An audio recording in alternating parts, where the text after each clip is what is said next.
കൊട്ടാരത്തിലെ ജോലിക്കാർ രാജാവിന്റെ വിരുന്നിനായി കൊണ്ടുവന്ന ഞണ്ടുകൾ മോശമായ അവസ്ഥയിലായിരിക്കുന്നത് കണ്ട് ഷോക്ക് ആവുന്നു. കാരണം രാജാവിനായുള്ള വിരുന്ന് നാളെയാണ് നടക്കുന്നത്. അതുകൊണ്ട് ഹെഡ് ഷെഫ് ലിന്നിന് നാളെ വരെ അത് ജീവനോടെ ഇരിക്കില്ലെന്ന് ഉറപ്പാവുന്നു. അതുകൊണ്ട് അവൾ വേഗം തന്നെ ജോലിക്കാരോട് എല്ലാ ഞണ്ടും ക്ലീൻ ചെയ്ത് ഇറച്ചിയെടുക്കാൻ പറയുന്നു. അതിനുശേഷം അത് ഓയിലിൽ ഫ്രൈ ചെയ്ത് പ്രിസർവ് ചെയ്ത് കണ്ടെയ്നറിൽ സ്റ്റോർ ചെയ്യുന്നു. അതുകൊണ്ട് തന്നെ ആ ഞണ്ടിന്റെ ഫ്ലേവർ നാളെ വരെ ഫ്രഷ് ആയിരിക്കും. അതുകൊണ്ട് കിച്ചണിലുണ്ടായിരുന്ന എല്ലാവരും അവളുടെ എക്സ്പീരിയൻസിനെയും സ്കിൽസിനെയും പ്രശംസിക്കുന്നു. പക്ഷെ അവിടെ ഉണ്ടായിരുന്ന ഒരു ജോലിക്കാരി മാത്രം ലിന്നിനെ അസൂയയോടെ നോക്കുന്നു. അടുത്ത ദിവസം അവർ കിച്ചണിൽ വന്ന് നോക്കുമ്പോൾ ഞണ്ടിനെ വെച്ചിരുന്ന കണ്ടെയ്നർ കാണാനില്ല. അത് കണ്ടതും എല്ലാവരും പാനിക് ആവാൻ തുടങ്ങുന്നു. കാരണം ആ ഞണ്ടുകളെ രാജാവിനായുള്ള വിരുന്നിനായി രാജകുമാരൻ വളരെ ദൂരെ നിന്ന് സ്പെഷ്യലായി വരുത്തിയതാണ്. എന്ത് ചെയ്യുമെന്ന് ആലോചിച്ച ലിൻ അതിന് പകരമായി റിവർ ക്രാബിനെ കൊണ്ടുവരാമെന്ന് പറഞ്ഞു പോകുന്നു. അതേസമയം രാജാവിന്റെ വിരുന്നിൽ എല്ലാവരും ക്രാബ് സോസിനായി വളരെയധികം ആഗ്രഹത്തോടെ കാത്തിരിക്കുന്നു. പക്ഷെ കുറച്ചുനേരം കഴിഞ്ഞ് ലിൻ വെറും കൈയോടെ തിരിച്ചു വരുന്നു. അതുകൊണ്ട് അവർ അടുത്തതായി എന്ത് ചെയ്യുമെന്ന് ആലോചിച്ച് നിൽക്കുമ്പോൾ പെട്ടെന്ന് രാജകുമാരന്റെ സെർവന്റ് വന്ന് എന്തുകൊണ്ടാണ് ഇതുവരെയും ക്രാബ് സോസ് കൊണ്ടുവരാത്തതെന്ന് ചോദിക്കുന്നു.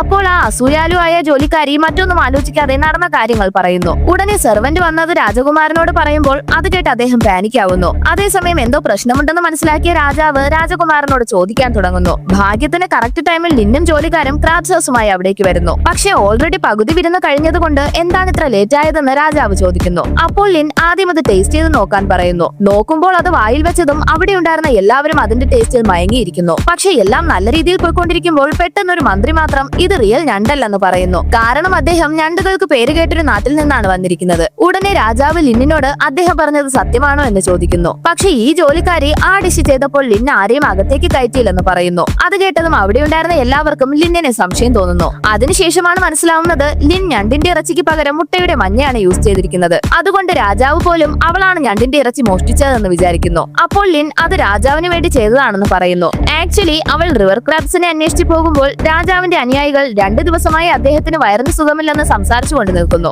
ഞണ്ടിന്റെ ഇറച്ചി അത് കൂടുതൽ മോശമാക്കും. അതുകൊണ്ടാണ് മുട്ടയുടെ മഞ്ഞ യൂസ് ചെയ്തതെന്ന് ലിൻ പറയുന്നു. അത് കേട്ടതും മന്ത്രിമാർ ഇംപ്രസ് ആവുന്നു. കാരണം രാജാവിന്റെ ആരോഗ്യത്തിൽ ശ്രദ്ധിച്ചത് മാത്രമല്ലാതെ മുട്ടയുടെ മഞ്ഞ മാത്രം യൂസ് ചെയ്ത് ഞണ്ടിന്റെ റിച്ചായ ടേസ്റ്റ് വരുത്തിയിരിക്കുന്നു. അതുകൊണ്ട് അസൂയാലുവായ ആ പെണ്ണിന്റെ പ്ലാൻ സ്പോയിൽ ആവുന്നു. അന്ന് രാത്രി തന്നെ അവൾ എടുത്തുകൊണ്ടുപോയ ഞണ്ടിന്റെ ഇറച്ചി തിരികെ വെക്കാനായി വരുന്നു. നോക്കുമ്പോൾ അതേസമയം ലിന്നും രാജകുമാരനും അവിടേക്ക് വന്ന് അവളെ കൈയോടെ പിടിക്കുന്നു. അതിനുശേഷമാണ് മനസ്സിലാവുന്നത് വിരുന്ന് നടക്കുമ്പോൾ അവളുടെ ബിഹേവിയർ കണ്ട് സംശയം തോന്നിയ രാജകുമാരൻ അവളെ നിരീക്ഷിക്കാൻ ഏർപ്പാടാക്കിയിരുന്നു. അവസാനം സത്യം പുറത്തുവന്ന് അവൾക്ക് ശിക്ഷയും കിട്ടുന്നു.